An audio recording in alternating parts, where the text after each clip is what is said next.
কি গো, আজকে তো সানডে, তো ভালোই হয়েছে।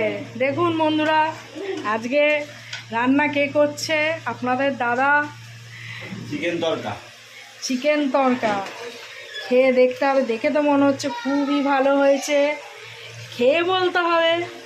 কিন্তু দেখে খুব স্বাদই লাগছে। এক চিকেন তরকা। এক চিকেন লবণটা তরকা। চেক করে দিই কেমন আছে লবণটা। বাবা, ঘেমে তো তুমি ঝোল হয়ে গেছো। বাবা, খেয়ে দেখবা, দোকান তরকা তো খাও। আহ, বানালাম, খেয়ে দেখবা। ঠিক আছে, এ হচ্ছে কাসুরি মেথি। লাস্ট ফিনিশিং চলছে, কাসুরি মেথি দিয়ে দিলাম।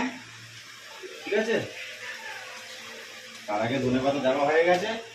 হ্যাঁ, এবারে দেবো হচ্ছে এখান থেকে একটু শুকনো লঙ্কার গুঁড়ো দেবো।